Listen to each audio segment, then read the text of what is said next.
이제 자아의 파쇄와 영의 해방, 오늘은 제2장 하겠습니다. 2장 파쇄되기 전과 파쇄된 후라고 하는 말씀입니다. 2장에는 작은 제목으로 4개의 제목이 나오는데, 첫 번째로는 살리는 것은 영이니, 이제 이 부분 오늘 우리가 할 겁니다.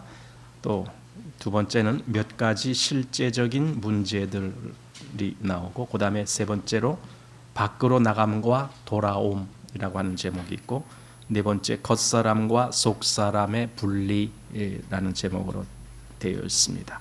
그래서 오늘 이런 교재들을 같이 나눌 겁니다. 자, 한번 본문을 보겠습니다. 겉사람의 파쇄는 하나님을 섬기는 모든 사람이 가져야 할 기본적인 체험이다. 우리 겉사람이 파쇄될 때 비로소 하나님은 우리를 사용하여 그분을 위하여 효과적인 사역을 해내게 하신다. 여기 이제 우리를 사용한다라는 말씀이 나와요. 하나님이 우리를 사용하시는데 아무나 사용하실 수가 없죠. 왜냐하면은 아무나 사용하면은 하나님의 일이 아무렇게나 막 될 수밖에 없잖아요. 하나님은 그렇게 역사하실 수가 없죠. 그래서 여기 말한 대로 겉사람이 파쇄된 사람을 하나님이 사용하십니다. 그러니까 내가 하나님께 사용이 되지 못하고 있다라면은 내가 겉사람이 아직 파쇄되지 아니했는가 보구나, 이런 생각을 좀 해보게 됩니다. 그래서 파쇄된 사람을 하나님이 사용하신다. 하나님을 섬기는 사람에게는 사역할 때 두 가지 가능성이 발생할 수 있다.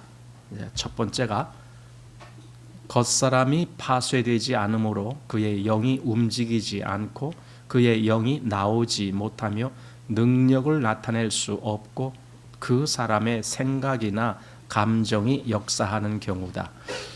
이게 이제 첫 번째 가능성, 한마디로 겉사람이 파쇄되지 않았기 때문에 나오는 모습인데, 내 안에 있는 영이 나와야 되는데 영이 나오질 못하고 내 생각 또 내 감정 이런 것들이 나오는 거죠. 사실 이것이 혼에 속한 거거든요. 내 생각과 감정 이런 것들이. 근데 사실은 그렇게 역사하는 경우가 많죠. 여기서 하나만 더 한다면 내 지식 이렇게 되는 거죠.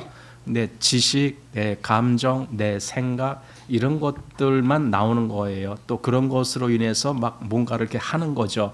그런데 내 생각에는 그게 하나님의 일을 한다라고 생각하고 하는 거예요. 그런데 실상은 내 생각, 내 감정 이런 것들만 나오는 경우가 많이 있을 겁니다. 바로 그런 부분, 이것이 첫 번째 가능성, 즉 겉사람이 파쇄되지 아니한 사람에게서 나타나는 첫 번째 경우. 물론 이 사람도 그리스도인입니다. 그럼에도 불구하고 이런 잘못된 것들이 나오는 경우죠. 이런 사람은 총명한 사람으로서 그의 생각이 역사하고 있을 뿐이다. 그는 정열적인 사람으로서 그의 감정이 역사하는 것이다. 이런 역사는 사람들로 하나님을 만나게 할 수 없다. 그러니까 내가 다른 사람에게 하나님을 만나게 해주어야 되는데 내가 겉사람이 파쇄되지 못했기 때문에 내 생각 또 내 감정 이런 걸로 일을 하게 된다. 물론 그것들이 여기 보니까 그렇게 우리가 거부해야 될 그런 것이 아니라는 걸 알게 돼요. 왜냐하면은 여기 생각은 총명한 사람에게서 생각이 나오거든요. 또 감정은 여기 아주 정열적인 사람, 이런 사람을 통해서 그 감정으로 표출되는 것들이 많잖아요. 그러니까 이렇게 정열적이지도 못하고 총명하지도 못한 사람은 솔직히 별로 이렇게 나타내는 게 없으니까 그냥 가만히만 있는 것뿐이에요. 그러나 뭔가 이렇게 할 수 있다, 이렇게 뭔가 능력이 있다, 이런 사람들이 되게 뭔가를 하거든요. 그런 사람들이 여기 보는 대로 총명한 사람이고 대단히 또 정열적인 아주 열정을 가진 그런 사람들이다. 그러니까 그런 사람. 그런데 문제는 그렇게 해서 다른 사람들에게 내가 하나님을 만나게 해줄 수가 있느냐? 그게 불가능하다 이거죠. 자, 그리고 두 번째 가능성은 그 겉사람이 갈라지지 않았기 때문에, 즉 속사람과 나누어지지 않았기 때문에, 한마디로 말하면은 겉사람과 속사람의 이 구분이 안 된 거예요. 구분이 안 됐기 때문에 그 영이 흘러나올 때 생각을 입고 나오거나 감정을 입고 나오는 경우이다. 즉 영이 나오긴 나와요. 깨지긴 깨졌어요. 그럼에도 불구하고 영이 나오는데 그 영에 겉사람이 같이 섞여서 나오는 경우를 얘기하는 거예요. 그러니까 이것은 뭔가 순결하지 못한 그런 결과가 나타나는 거죠. 순수하지 못한 바로 이런 결과. 자, 이상의 두 가지 상태는 우리로 하나님을 잘 섬기게 할 수가 없다. 이렇게 되어 있습니다. 그러면 어떻게 해야 되겠습니까? 이제 그 문제의 해답을 지금 찾아가고자 하는 겁니다. 자, 첫 번째로 작은 제목 살리는 것은 영이니 이렇게 되어 있습니다. 이게 요한복음 6장 63절에 나오는 말씀입니다. 근데 사람들이 이걸 많이들 오해를 합니다. 저도 처음에는 오해를 했었습니다. 살리는 것은 영이니 했을 때 어떻게 해석하느냐면은 하나님이 우리의 영을 살리시는구나. 이게 그 말씀이구나. 그렇게 해석을 하는 거예요. 살리는 것은 영이니. 물론 하나님은 우리의 영을 살리시는 건 맞아요. 문제는 요한복음 6장 63절이 그 말씀이냐 이거죠. 요한복음 6장 63절은 그 말씀이 아닌 거예요.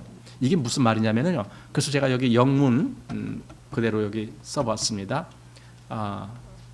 여기 하나만 썼는데 아예 다른 성경 몇 가지 번역본을 보면은 이런 것이 있습니다. 여기 우리말에 살리는 것은 영이니 육은 무익하니라 이렇게 되어 있는 건데 제일 먼저 킹 제임스 버전을 보면은 It is the spirit that quickens 이렇게 되어 있습니다. quickens라고 하는 건 뭔가 이렇게 살리는 것, 뭔가 이렇게 일으켜 세우는 것, 뭔가 이렇게 생기게 하는 것, 뭐 그런 뜻입니다. 그렇게 하는 것이 영이다 이렇게 되어 있습니다. It is the spirit that quickens 이렇게 되어 있고, 그 다음에 NIV를 보면은 the spirit gives life 이렇게 되어 있습니다. 영이 생명을 준다 이렇게 되어 있습니다. 다시 말해서 영을 살린다라고 하지 않고 영이 생명을 준다. 즉 생명을 주는 것은 영이다. 이렇게 되는 거예요. 그러니까 살리는 것은 영이니 이 말씀이나 생명을 주는 것은 영이니 이 말씀이나 같은 거죠. 그 다음에 ESV를 보면은 It is the Spirit who gives life 이렇게 됐습니다. 조금 이제 여기 후라는 관계대명사를 붙여가면서 이제 했습니다. 이게 여기도 똑같습니다. 즉 생명을 주는 것 그것이 영이다 이렇게 됐습니다.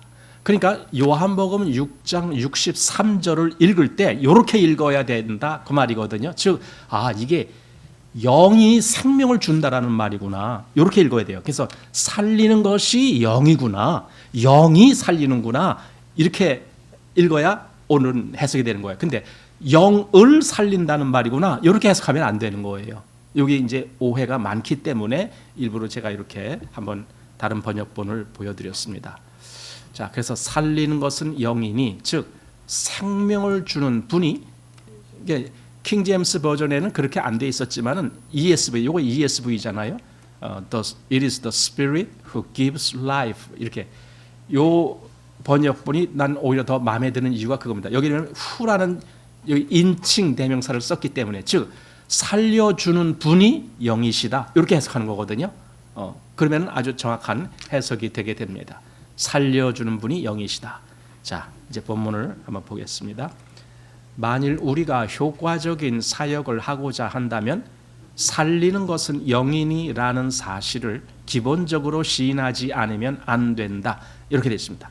이게 시인이 돼야 돼요. 내 마음속에 이것이 분명히 인정이 돼야 돼요. 뭐냐면은 내가 살리는 것이 아니다 이거예요. 영이 살린다. 그러니까 어떻게 영이 역사되어야만 살릴 수 있다.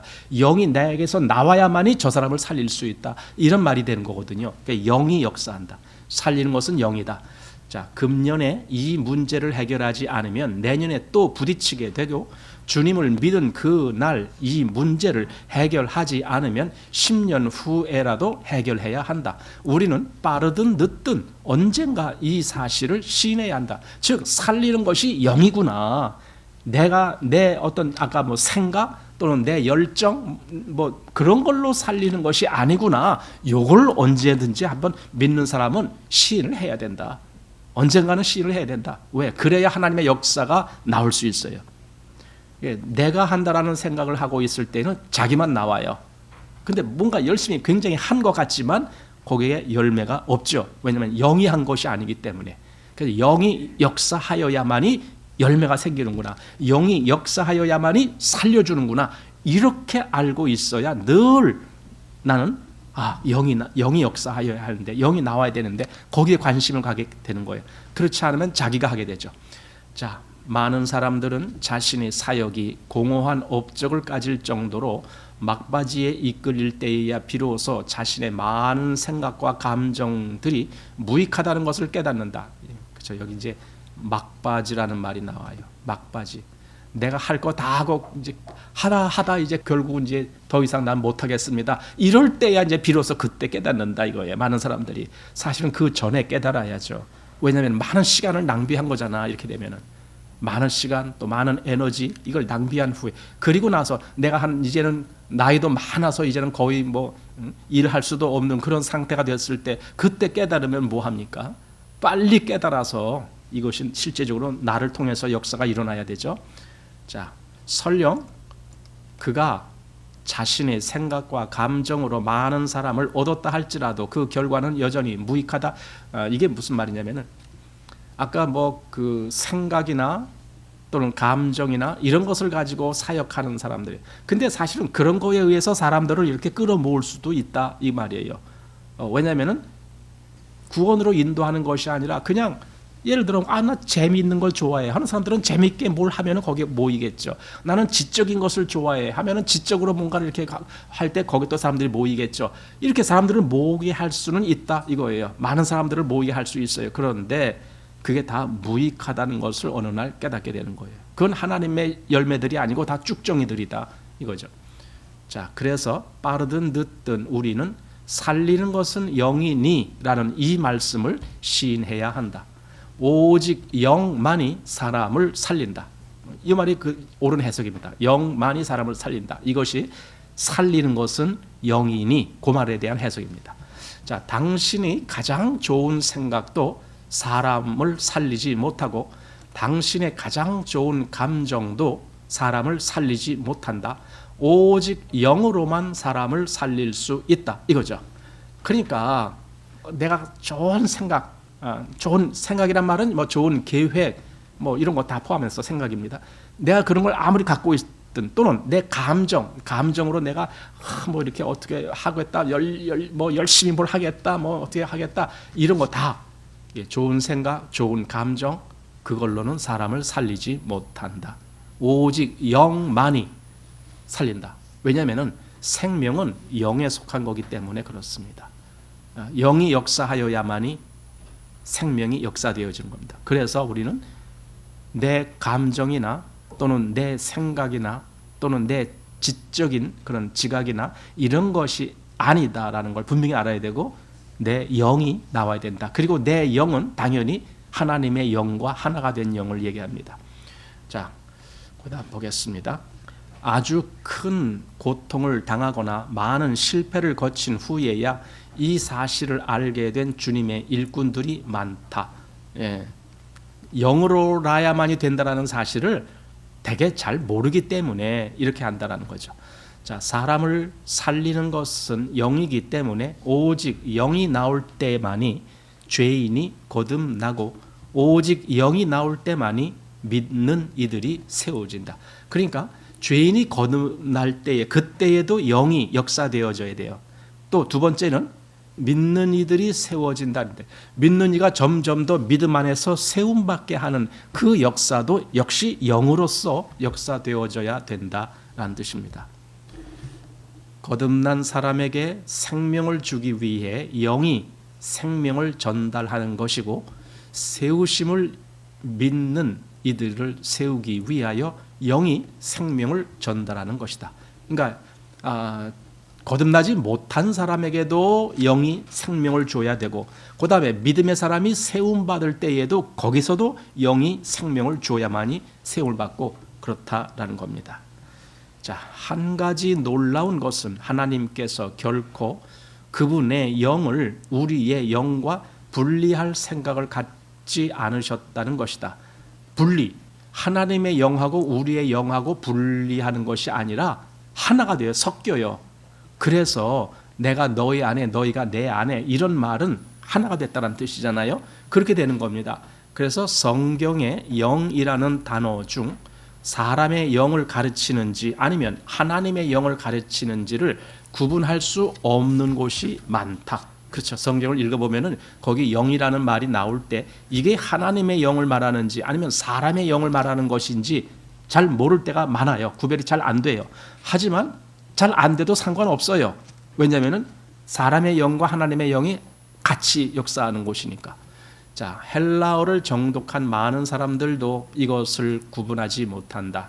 역대로 모든 성경 번역가들 독일의 루터로부터 영국의 킹 제임스에 이르기까지 그들은 신약에 많이 언급된 영이라는 단어들 중에서 어떤 것이 사람의 영을 가리키고 어떤 것이 하나님의 영을 가리켜 말하는지를 확정짓지 못한다. 그래서 성경을 읽다 보면은 이게 지금 하나님의 영을 가리키는 것 같은데 여기 써기는 그렇게 아닌 걸로 쓰고 막 그랬다는 걸 보게 돼요. 영어 성경에는 그나마 대문자를 쓸 때가 있고 소문자를 쓸 때가 있어요. 대개 대문자를 쓸 때는 하나님의 영을 가르칠 때, 즉 성령님을 가르칠 때 대문자로 시작을 하고, 소문자로 쓸 때는 우리 사람의 영을 가르칠 때 그렇게 소문자로 쓰기도 합니다. 하지만은 그것조차가 정확하게 그렇게 구별돼서 쓰지는 않습니다. 예를 들어 로마서 8장을 읽다 보면은 거기 영이라는 단어들이 계속 나오는데 그게 하나님의 영을 가르치는지 아니면 우리의 영을 가르치는지 잘 모르겠는 거예요. 그런 것들이 거기 많이 나오는데 그럼에도 불구하고 어쨌든 대문자 아니면 소문자 둘 중에 하나는 써야 되잖아요. 글자로 표현하려면. 그래서 거기를 어떻게 표현을 했는데 그게 잘 맞지 않는 경우도 있다라는 걸 보게 됩니다. 자, 로마서 8장 이제 나오네요. 로마서 8장은 아마도 성경에서 영이라는 단어를 가장 많이 언급한 장일 것이다. 로마서 8장에 언급된 영이란 단어 중 어떤 것이 사람의 영을 가리키고 어떤 것이 하나님의 영을 가리키는지 알 수 있는 사람이 누구인가? 잘 모른다는 거예요. 그래서 여기 성경 번역자들은 로마서 8장을 번역할 때 사람의 영을 가리키는지 하나님의 영을 가리키는지를 각 사람의 이해에 맡겼다. 영어 성경에서 영이라는 단어가 대문자로 표시된 것도 있고, 여기 영, 이게 제가 저번에도 말씀드렸죠. 이게 헬라어로 계속 사람들이, 제가 많은 사람들 헬라어를 한다는 사람들 그들이 이 얘기를 들어봐도 이걸 푸뉴마 이렇게 읽어요. 푸뉴마. 제가 얘기했듯이 이 피가 묵음입니다. 헬라어 법칙에는 이것이 묵음으로 맨 앞에 나올 때 묵음으로 되는 경우들이 있는데 바로 이런 경우입니다. 그냥 자음이 연속으로 나왔을 때 앞에서 푸라든가 또는 뭐 다른 어떤 몇 가지 한 서너 개가 있는데 여기가 바로 그런 경우인데, 그래서 이거 원래 푸뉴마가 아니고 그냥 뉴마 이렇게 읽어야 돼요. 뉴마. 그런데 이제 사람들은 푸뉴마 이렇게 읽더라고요. 어쨌든 이 영이라는 단어가 대문자로 번역된 곳이 있고, 그러니까 실제적으로 로마서 8장을 보면 그래요. 어떤 때는 대문자로 번역된 곳이 있어요. 또 어떤 때는 소문자로 번역된 곳도 있어요. 그래서 그게 그럼 요거는 그럼 사람의 영이고 요거는 그럼 하나님의 영을 가리키는가? 사실은 그게 아닌 경우에도 그렇게 돼 있어요. 그래서 조금 헷갈린다 그 말입니다. 자, 성경 번역본마다 각각 다르다. 이에 대한 어떤 사람의 의견도 최종 결론으로 삼을 수 없다. 영어 번역본만 해도 여러 개가 있잖아요. 우리말 성경도 요즘에는 많이 있거든요. 우리말 성경 보면은 더 헷갈려요. 왜냐하면 우리는 대문자, 소문자라는 게 아예 없어요. 우리말에는. 그러니까 성경의 로마서 8장을 읽으면서 거기 뭐 영이 어떠고 영이 어떠고 이걸 그때 아니 이게 지금 성령을 가르치는 거야 아니면은 우리의 영을 가르치는 거야? 구별이 안 될 때가 있어요. 근데 영어 성경은 번역본이 많다 보니까 어떤 번역본은 대문자로 쓰였어요. 근데 어떤 번역본은 소문자로 쓰였어요. 그거 어떻게 하라는 거예요? 이렇게 좀 사람이 이걸 구별짓는 것이 어렵다라는 겁니다. 사실 어려운 것이 왜 그러느냐? 하나님의 영과 사람의 영이 하나가 됐는데 그걸 따로따로 구별하려니까 힘든 거다. 지금 그렇게 여기서 말씀해주고 있습니다. 새 영을 얻을 때 우리는 하나님의 영을 얻은 것이다. 여기서 앞에서 새 영을 얻을 때 이거는 우리의 영이 새로 살아나는 것을 의미합니다. 그랬을 때에 우리는 하나님의 영을 얻게 되는 거예요. 같이. 그래서 내 영이 살아남과 동시에 나는 하나님의 영을 내 안에 받게 되는 겁니다.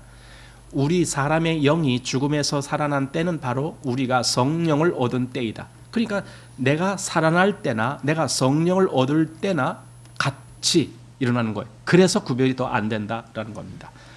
우리가 우리 영 안에 성령이 거하신다고 말하지만 성령과 사람의 영을 구분하는 것은 용이한 일이 아니다. 성령은 우리의 영과 구분될 수 있으나 나누어질 수는 없다. 제가 지난주인가요 설교할 때 뭐 이런 비슷한 말 한 적이 있죠. 구별을 되지만 이건 나눠지면 안 된다. 그게 뭡니까? 예수님에게 하나님의 속성과 사람의 속성이 이것이 구별되는 거지만 그렇다고 예수님에게 이것이 따로따로 떨어져서 있지 않고 예수님 한 분 안에 이것이 하나로 되어 있다라고 말씀드렸죠. 성령과 또 우리의 영과도 그렇습니다. 이게 실제로 우리 안에서 우리의 영과 성령이 하나가 돼요. 그래서 내 영이 성령님하고 같이 움직여요. 같이 생각하고 같이 역사해요. 이제 이런 것들이 나오는 겁니다. 자, 그러므로 영의 흘러나옴은 단지 사람의 영만이 아닌 사람의 영을 통한 성령의 흘러나옴이기도 하다. 성령은 사람의 영과 하나이다. 예, 이 말씀 나왔죠? 성령은 사람의 영과 하나이다. 하나가 됐어요. 둘이 아닙니다. 하나. 비록 명칭상 우리가 성령과 사람의 영을 구분할 수 있으나 실제에 있어서는 나눌 수 없다. 영의 해방은 곧 사람의 영의 해방인 것이다. 사람들이 당신의 영을 만졌다면 그것은 성령을 만진 것이다. 그러니까 사람들이 내 영과 뭔가 이렇게 접촉이 된다, 관계가 된다 그랬을 때 그 사람들은 내 영을 통한 성령님을 또한 만난 거나 마찬가지다. 그런 뜻입니다. 그래서 내 영과 내 안에 오신 성령님은 하나로 일체가 되어 있었다라는 겁니다. 그래서 내 영이 나와야 된다. 이제 앞에서 계속 한 말이 뭐냐면 겉사람이 깨어져야 내 영이 나온다. 계속 그랬잖아요. 그럼 내 영이 나오는 것이 곧 성령이 나오는 거다. 이렇게 되는 거예요. 똑같이. 자, 만일 당신이 다른 사람으로 당신의 영을 만지게 했다면 당신은 사람으로 하여금 하나님의 영을 만지게 한 것이요, 당신의 영으로서 하나님의 영을 사람 가운데 가져간 것이다. 이렇게 말합니다. 하나님의 영이 역사할 때에는 사람의 영을 입고 오신다. 여기 조금 아주 그 표현이 그렇습니다. 자, 하나님, 성령님, 즉 하나님의 영이 역사할 때는 사람의 영을 입고 온다. 입고 온다는 말이 뭡니까? 내가 이제 옷을 입어요. 이렇게 내가 옷을 입었어요. 그럼 내가 어딜 가는 거예요. 내가 예배당에 오든 내가 화장실을 가든 내가 어디 주방에 가든 이 옷이 같이 오는 거잖아요. 그러니까 내가 어딜 간다 할 때에 나는 이 옷을 입고 가는 거예요. 그럼 이 옷이랑 나랑 늘 같이 움직여요.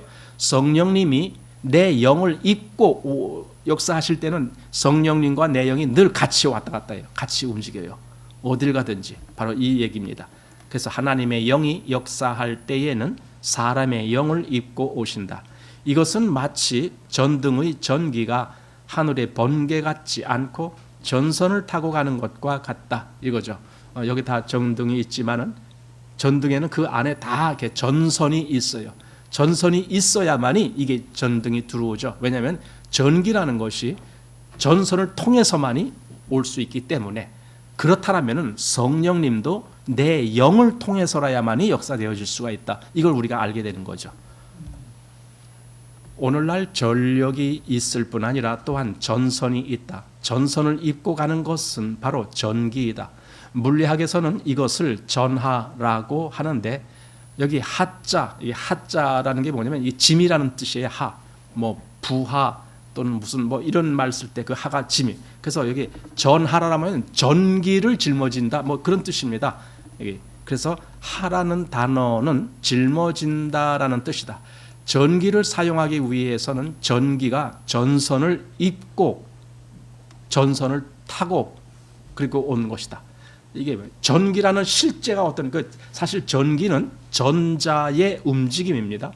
전자가 오는 거예요. 전자가. 그래서 우리 플러스 전극, 마이너스 전극 이런 거, 직류 전기에는 그것이 있어요. 교류 전기에는 그게 구별 안 돼요. 왜냐하면 계속 60번이나 1초에 60번을 뒤집어지니까 이건 하나로 고정될 수가 없는데, 직류 전기는 이 플러스 마이너스가 딱 고정된 겁니다. 예를 들어 뭐 건전지라든가 이런 것은 플러스가 항상 플러스, 마이너스는 항상 마이너스.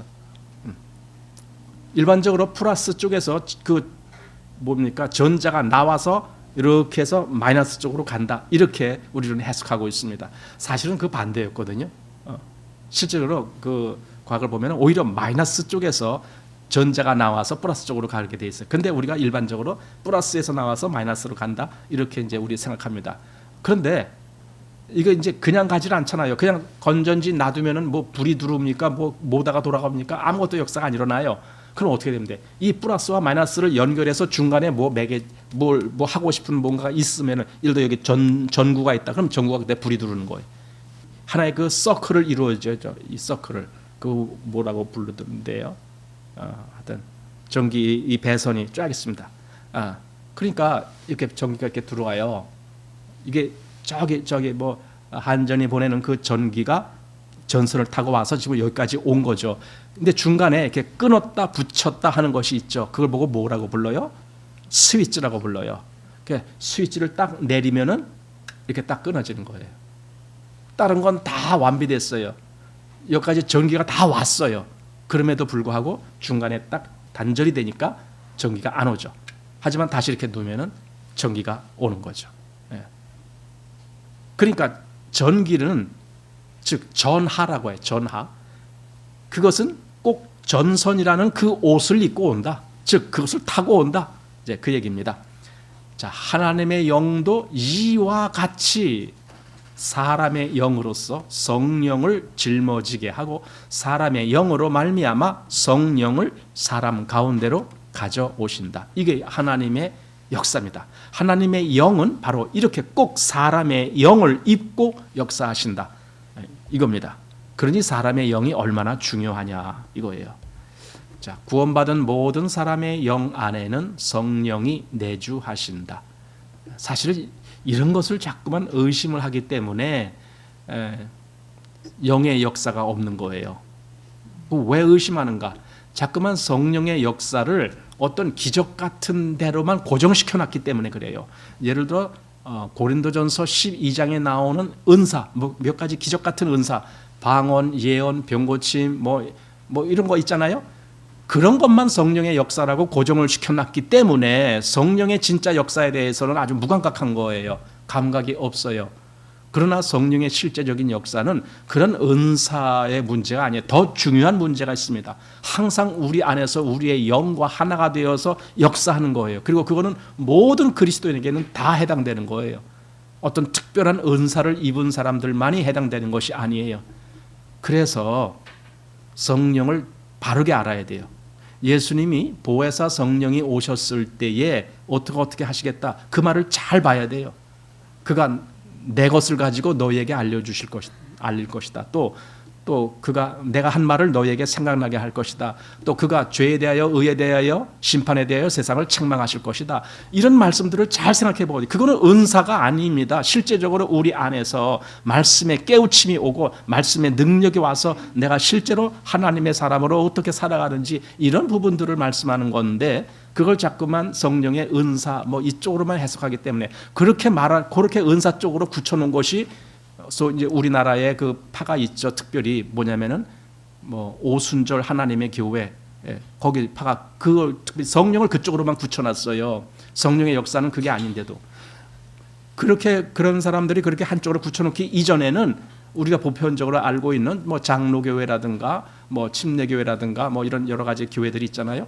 그런 데서는 그렇게 알질 않아요. 오히려 성결교회 이런 데서도, 감리교회 다 성령을 정말 성경 본질대로 말씀을 우리에게 깨우침으로써 그 말씀이 또한 생명으로 역사되어지게 하고 나로 자꾸만 그 하나님의 뜻을 따라 살게 하는 능력, 이런 것들을 성령의 역사로 보게 되는데, 오순절에서 성령의 역사를 은사로 꽂혀놨기 때문에 그 후에 많은 사람들이 그렇게 한쪽으로만 치우치게 됐습니다. 물론 그 성령의 은사도 당연히 있습니다.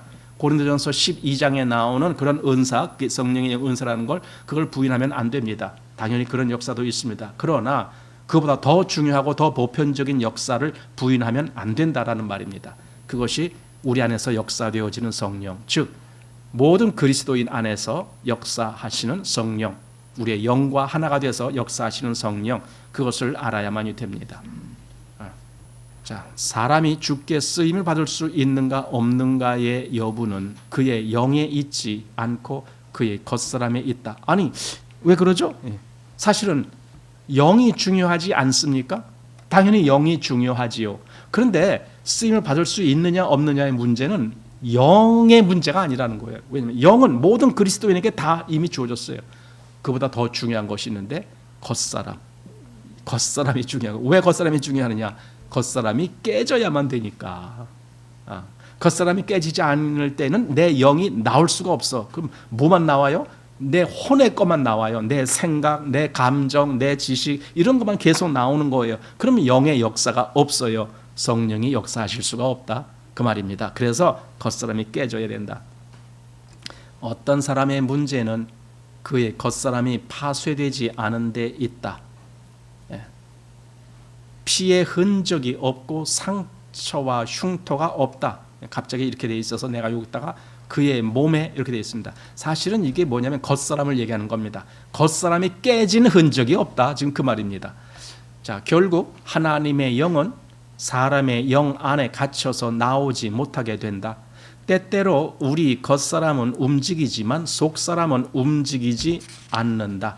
이것은 겉사람만 나오고 속사람은 나오지 않은 상태다. 그래서 많은 사람들이 뭔가를 이렇게 열심히 한다라는 것을 우리가 주변에서 보는데 왠지 모르게 그런 사람들과는 이렇게 교류가 안 되는 것을 저는 많이 보게 됩니다. 왜냐하면 그런 사람들이 뭔가를 아주 대단히 크게 뭘 하지만 내가 보기에는 저게 하나님의 일이 아니야. 사람의 일이야. 그게 너무 많이 보여요. 사람의 일을 가지고 너무 열심히 하는 거예요. 그래서 왠지 모르게 그들과 같이 하나로 될 수가 없다라는 걸 느끼죠. 왜 그럴까? 바로 그런 것이 여기 말한 대로 겉사람이 깨지지 않았기 때문에 그의 모든 움직임은 겉사람만 나오는 거예요. 겉사람만. 근데 겉사람만 나와도 많은 사람들은 그걸 좋아하고 그것을 인정하려고 하기 때문에 그대로 그것이 세상에서 활기치고 있는 거죠. 자, 두 번째 작은 제목 봅니다. 몇 가지 실제적인 문제들이라는 제목입니다. 보겠습니다. 몇 가지 실제적인 문제들을 보기로 하자. 설교의 경우 때때로 우리는 열성적으로 말씀을 전하고 또 참으로 잘 전하기도 한다. 말씀마다 일리도 있다.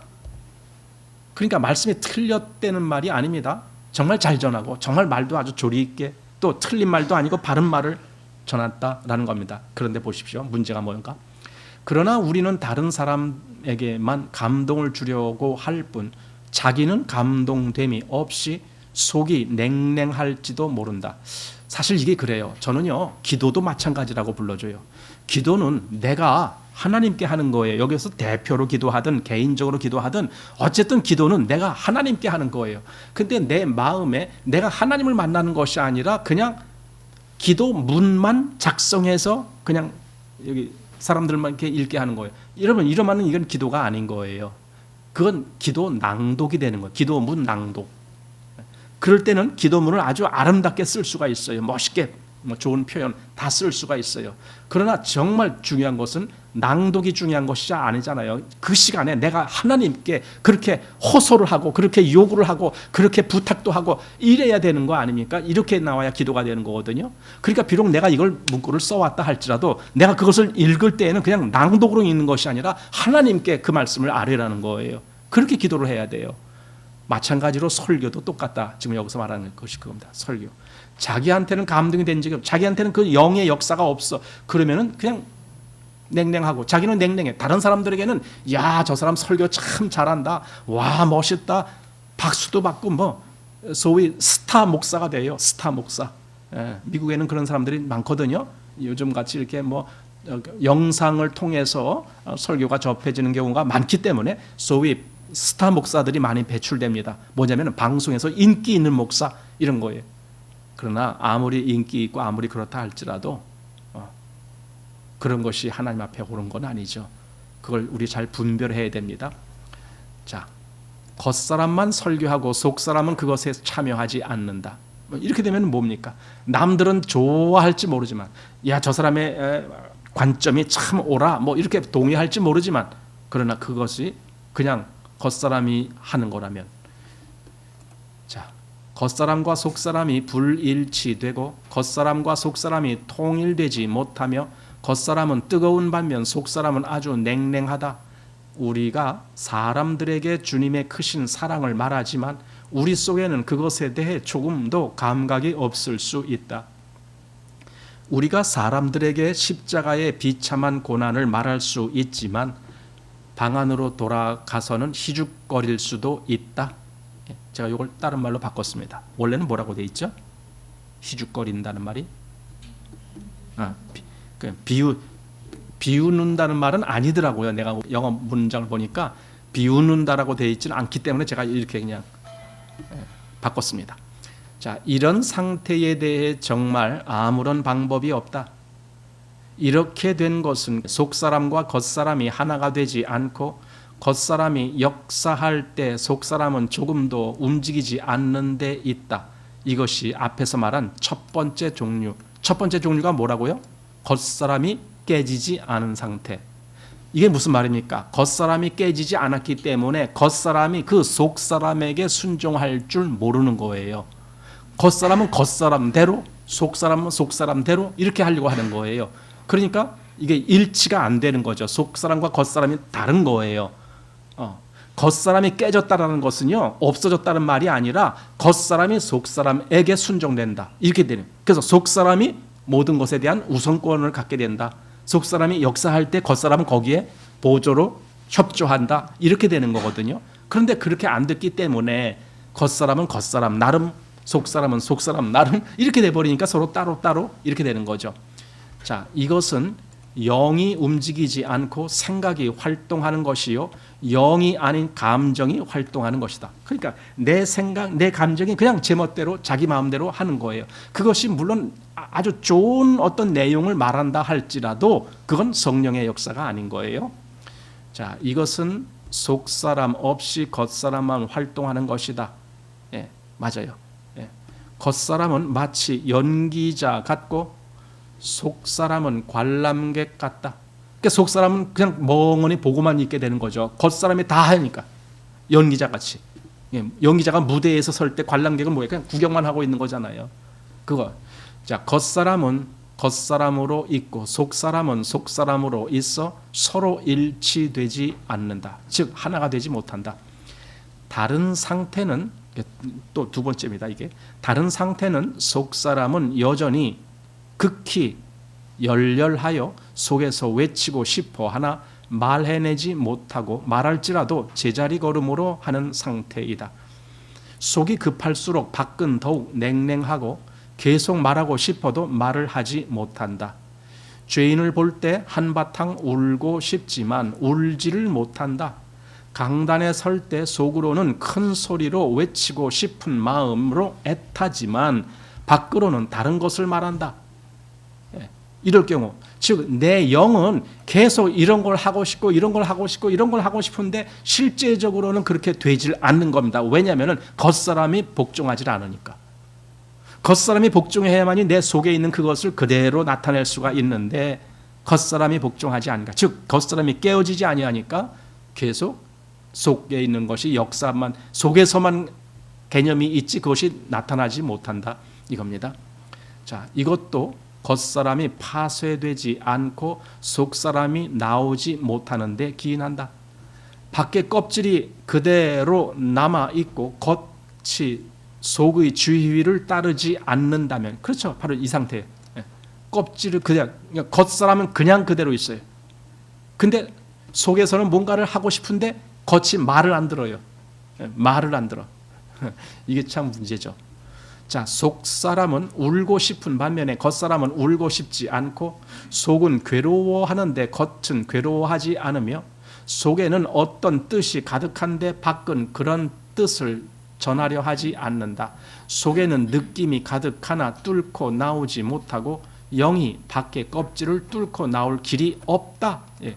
그러니까 겉과 속이 왠지 모르게 이렇게 같이 협력해서 하는 것이 안 되고 그냥 따로따로 이렇게 따로따로 그런 걸 보고 국밥이라고 말하죠. 자, 이런 것들이 겉사람이 파쇄되지 않을 때의 상태이다. 겉사람이 파쇄되지 않을 때 바로 이렇게 되는 거야. 즉 영은 움직이지 않고 겉사람만 움직이거나 혹은 반대로 영만 움직이고 겉사람이 영을 저지하는 상태. 이런 상태. 딱 두 경우입니다. 영이 움직이지 않는데 겉사람이 혼자 역사하는 경우. 하나는 반대로 겉사람은 가만히 있고 속사람만 뭔가 하려고 하는데 이게 겉사람이 말을 안 들으니까 안 되는 거고. 이런 상태. 이런 상태가 실질적으로 있겠죠.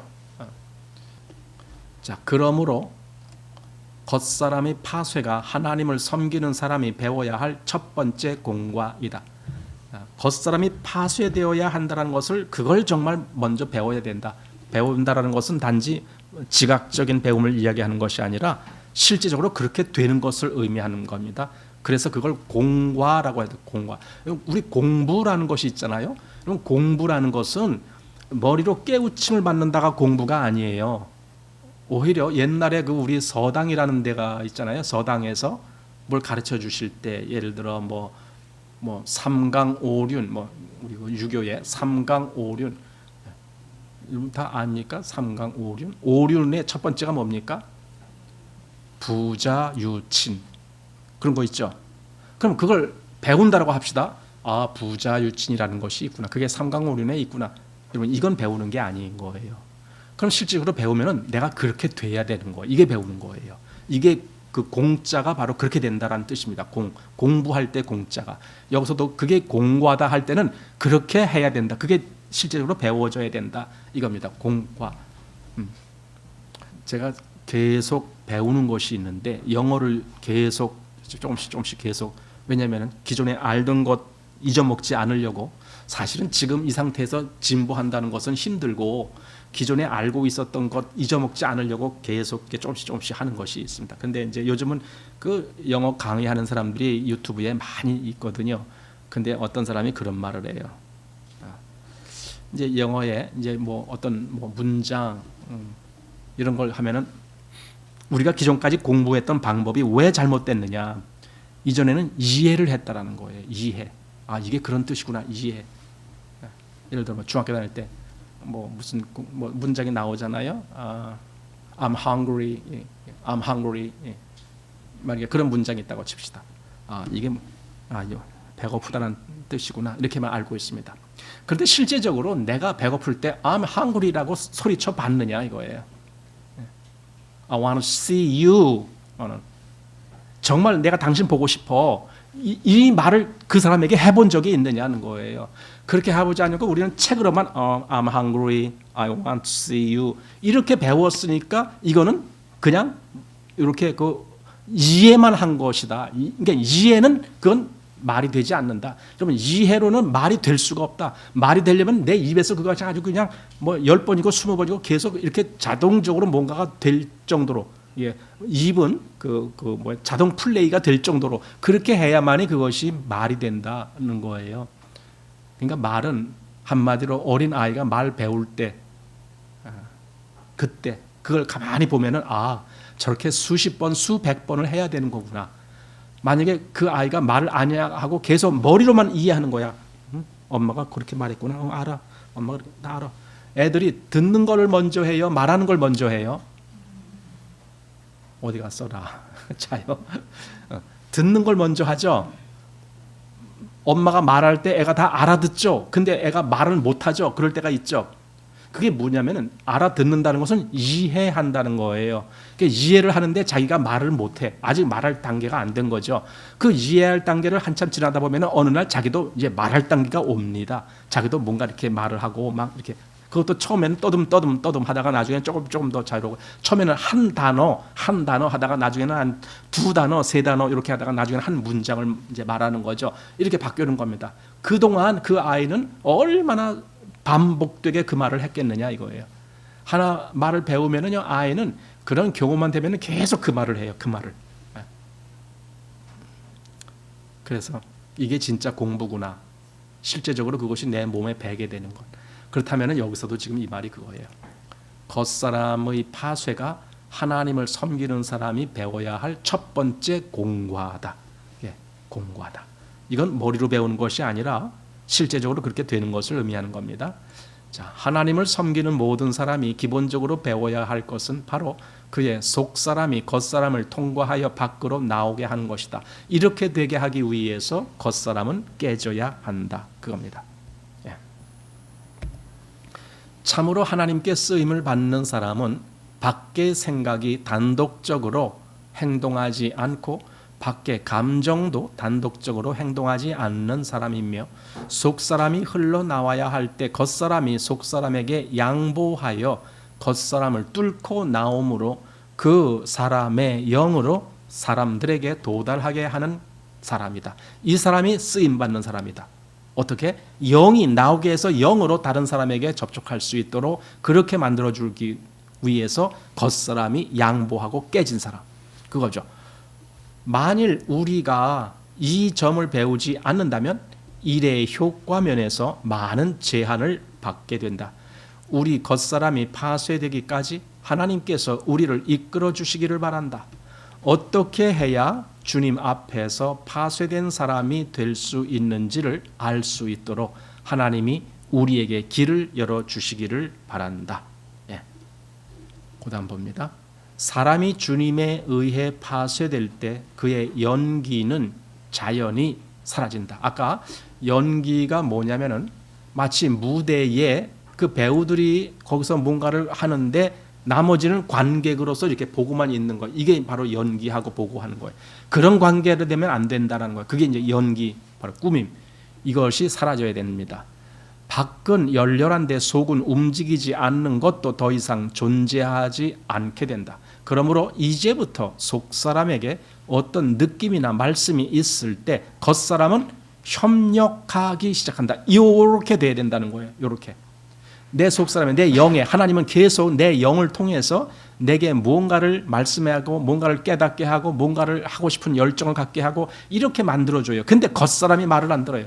왜냐하면 겉사람은 계속 육신의 요구를 그쪽으로 가게 되고 육신의 어떤 편하고 또는 즐겁고 그쪽으로만 가려고 이렇게 하는 게 겉사람이거든요. 이게 말이 안 통하는 거죠. 이렇게 됐을 때는 아무런 쓰임을 못 받아요. 겉사람은 속사람한테 따라갈 수 있어야 돼요. 자, 또한 속은 울고 싶은데 겉은 계속 말해내지 못하여 갈팡질팡하는 것도 없어진다. 생각이 빈곤한 일은 더 이상 발생하지 않을 것이다. 또 두 마디로 할 수 있는 말을 더 이상 20마디로 하지 않게 된다. 생각은 더 이상 영을 가로막지 않고 영을 도울 줄 알게 된다. 생각, 즉 혼의 생각이에요. 이게 지금 혼의 역사가 오히려 영을 도와주게 된다. 영을 따르게 된다. 도와준다는 것이 영에게 순종한다 그 말이거든요. 그렇게 된다. 바로 이것이 바른 거다.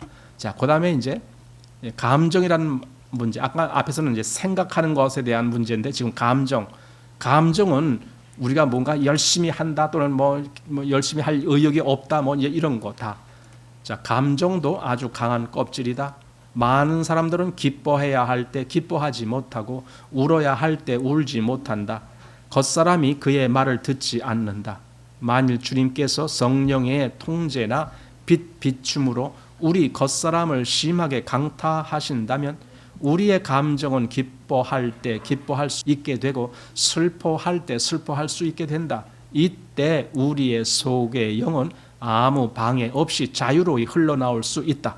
왜냐하면 겉사람이 깨졌기 때문에. 여기 하나님이 어떻게 했냐면요, 우리 겉사람을 심하게 강타하신다면 이렇게, 즉 하나님이 우리 겉사람을 깨뜨리신다면 그것이 이제 야복강에서의 씨름에서 하나님이 그 야곱의 환도뼈를 쳐서 위골되게 하시면은 더 이상 야곱은 그 다리에 힘을 못 주지 않느냐 이거예요.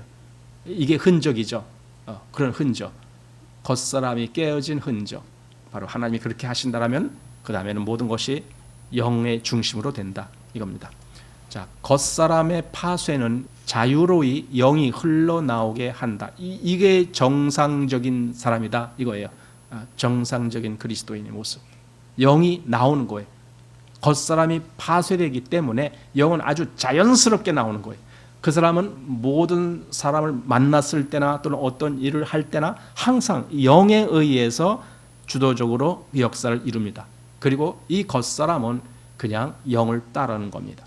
자, 영의 자연스러운 나옴은 다만 이를 위한 것이 아니라 또한 우리의 생활의 용도를 위한 것이다. 그러니까 목적이 일, 그럴 때도 영이 주도적으로 하지만 일이 아니고 나 자신의 신앙적인 성장이 필요할 때 그때도 역시 똑같은 영의 주도적인 역사가 있어야 된다라는 말입니다. 만일 영이 우리 속에서부터 나올 수 있다면 우리는 끊임없이 지속적으로 하나님과 함께 할 수 있다. 여기 하나님과 함께 한다는 거예요. 많은 그리스도인들이 이걸 갈망하고 있어요. 나 하나님과 함께 하기를 원해 이렇게. 그런데 그게 내가 원하는 것만큼 쉽게 되지가 않은 거예요. 왜 그런가? 뭔가 거기에 잘못된 어떤 방해 요소가 있기 때문에 그러는 거죠. 그러나 여기서 말한 대로 정말 내 혼이 깨어지고 내 겉사람이 깨어져서 영이 자연스럽게 나올 수 있다라면 그 사람은 끊임없이 지속적으로 하나님과 함께 할 수 있다. 여러분, 하나님과 함께 하는 것은 예배당에 와서만 하나님과 함께 하는 거 아니잖아요. 내가 무슨 성경책을 읽을 때만 하나님과 함께 하는 게 아니잖아요. 기도할 때만 하나님과 함께 하는 게 아니잖아요.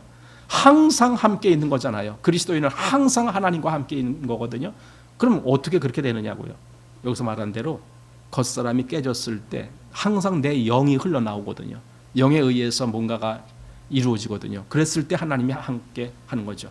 만일 영이 우리 속에서 나올 수만 있다면 우리는 자연히 성경 안에 계시의 영을 만지게 된다.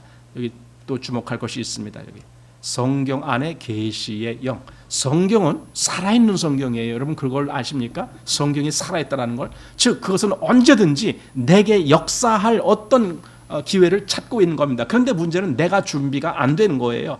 그 성경의 말씀이 내 안에 역사할 준비를 하고 있는데도 내가 준비가 안 됐기 때문에 그럴 기회가 오질 않는 거죠. 그러나 준비만 된다면 즉시 그 역사가 일어납니다.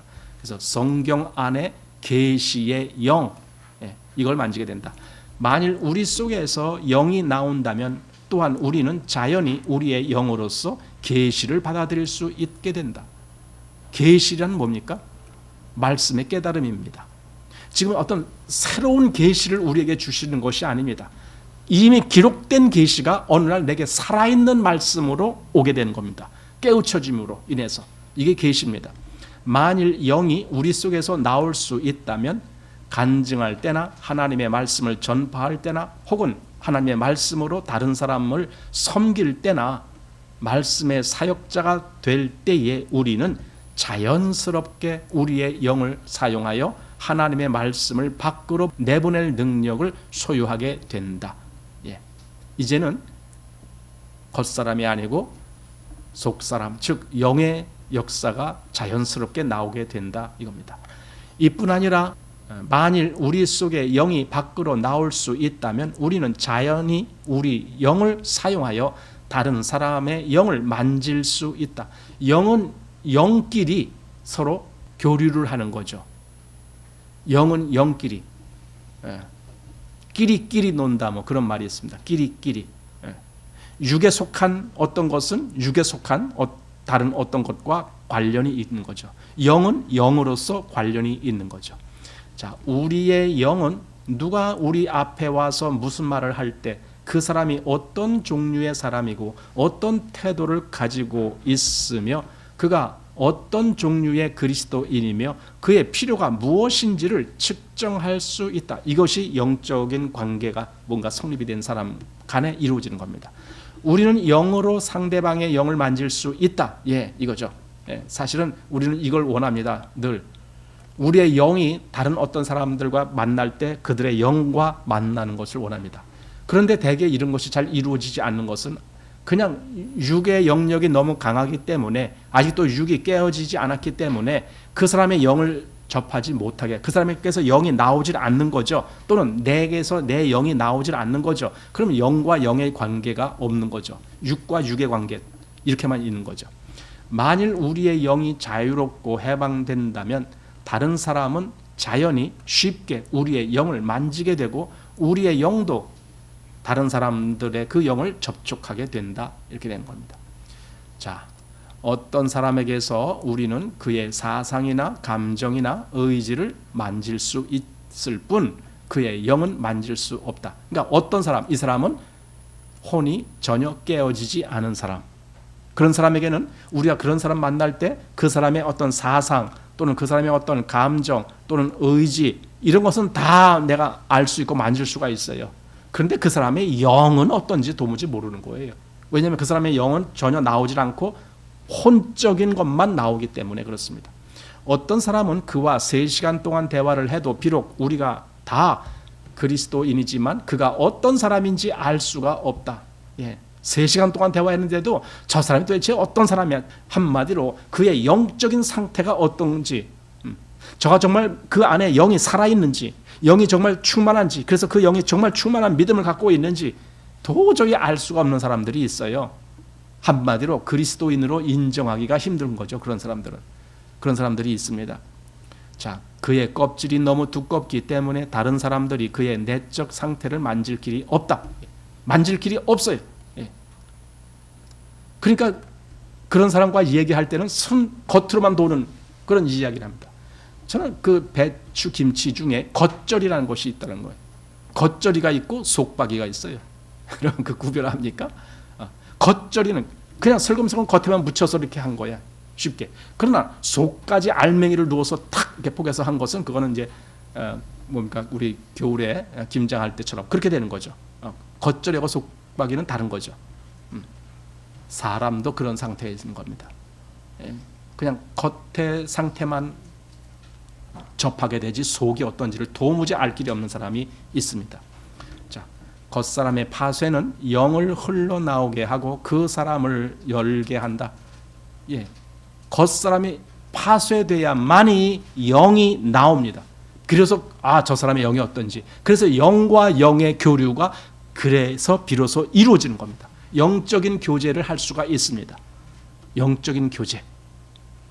요한 1서 우리 지난 수요일 날 1장 봤잖아요. 거기 뭡니까? 이 교제를 말하고 있습니다. 거기 아주 의미심장한 그런 말씀을 해주고 있는데 요한 1서 1장에 보면은 이렇게 되어 있습니다.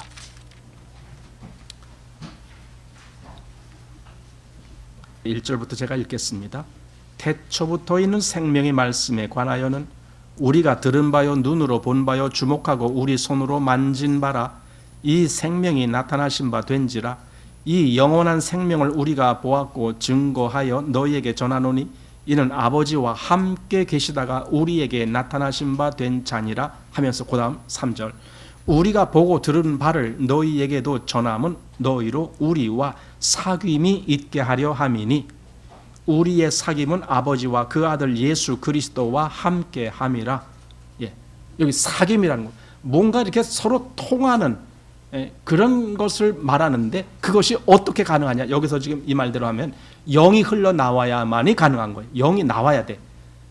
계속 영이 갇혀만 있을 때에는 영적인 교류를, 영적인 사귐을 할 수가 없어요. 이것은 사람들끼리도, 그리스도인들끼리도 그렇지만은 그가 하나님하고의 관계에서도 똑같아요. 하나님과의 관계에서도 영적인 나옴이 없으면은요, 그는 계속 육적으로만 하나님께 접근하려고 그래요. 그러면 실제적으로 하나님의 영은 내가 관계를 맺지 못하는 거예요. 그런 경우가 너무 많습니다. 자, 겉사람의 파쇄는 영을 흘러나오게 하고 그 사람을 열게 한다. 우리의 영이 열릴 때 그것은 사람들에게 쉽게 접촉된다. 영이 나와야만이 되는 거죠. 그래야 다른 사람들이 내 영을 통해서 접촉이 되는 거죠. 즉 여기 말한 대로 사귐이 일어나는 거죠. 사귐. 이것이 오늘 두 번째로 본 몇 가지 실제적인 문제가 어떻게 해결되어야 되느냐, 이런 문제를 다룬 겁니다. 첫 번째는 아까 살리는 것은 영이니라는 이거 영이 영이 살리는구나. 이게 영이 살리는구나. 영을 살리는구나. 이렇게 해석하면 안 된다는 거 제가 말씀드렸어요. 영을이 아니고 영이. 주격 조사가 붙어야 됩니다. 영이 살리는구나. 그러니까 영이 생명을 준다. 그러니까 영이 역사해야 된다. 그렇지 않으면 생명의 역사가 없다 이겁니다. 그 다음에 예수님이 뭐라고 말씀하셨어요?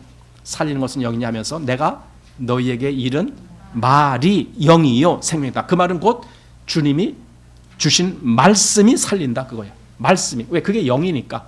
영이 살린다 했으니까 말씀이 살린다. 그래서 우리가 거듭난 것은 썩어질 씨로 된 것이 아니고 썩지 아니할 씨로 된 것이니 하나님의 살아있고 항상 있는 말씀으로 되었느니라. 이렇게 되는 겁니다. 말씀의 역사가 그래서 나오는 겁니다. 이것이 바로 영의 역사입니다. 자, 오늘 요 2장 이제 한 반 정도 하고 다음에 2장 마저 하겠습니다. 자, 기도하겠습니다.